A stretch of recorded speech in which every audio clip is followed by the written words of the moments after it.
Time is not something that you use. Time is the basis of your life. Your life is time.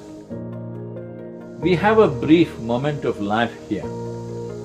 Both in terms of time and space, we occupy just a speck in this cosmos. Right now I can say I'm living, or I can say I'm dying, because both are happening at the same time. The process of death is on, one day it'll be complete.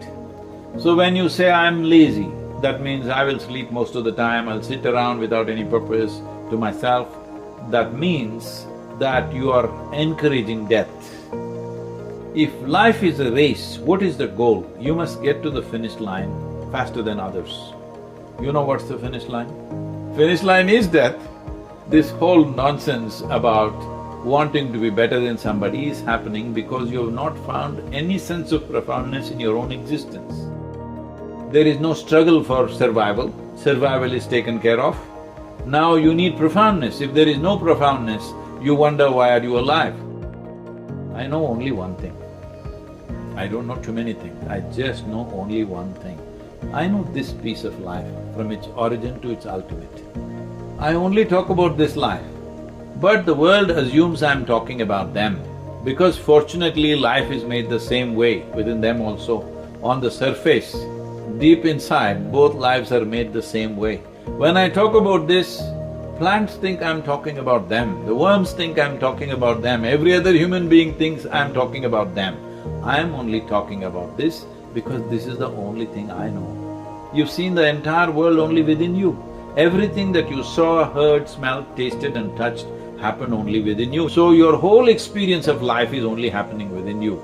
If you know this life, in reflection, you know everything in that sense.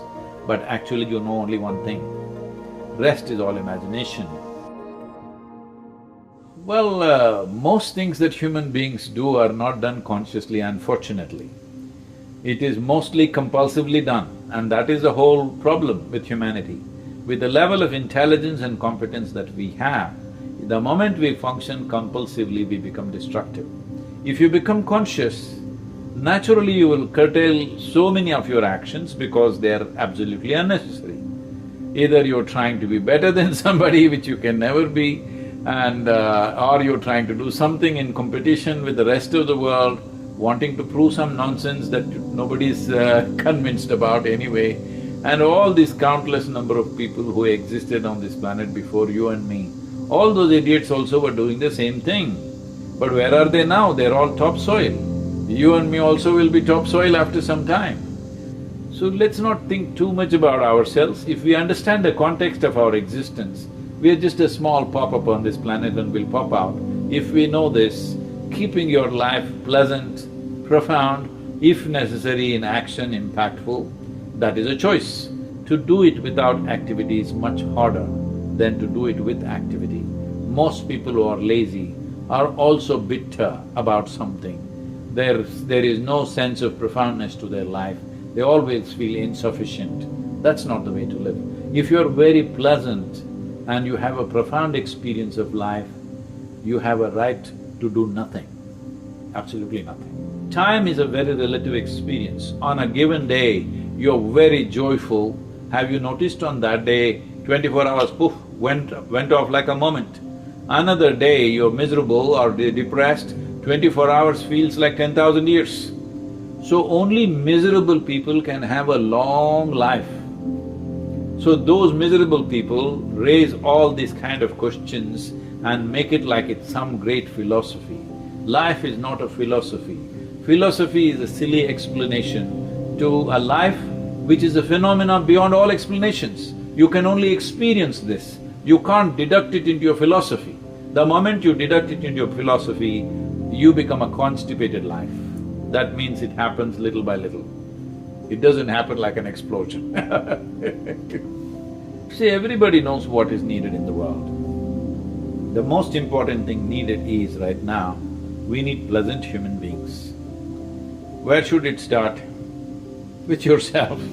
At least you become peaceful, joyful, loving, at least this much you become. Rest we will see what to do.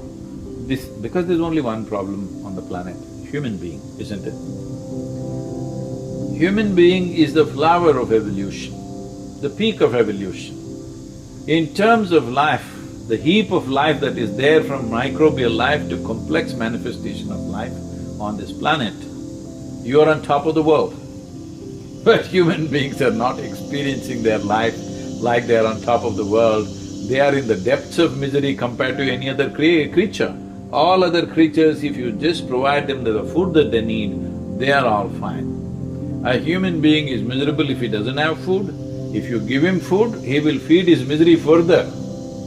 Simply because for all other creatures, nature has fixed their way of being.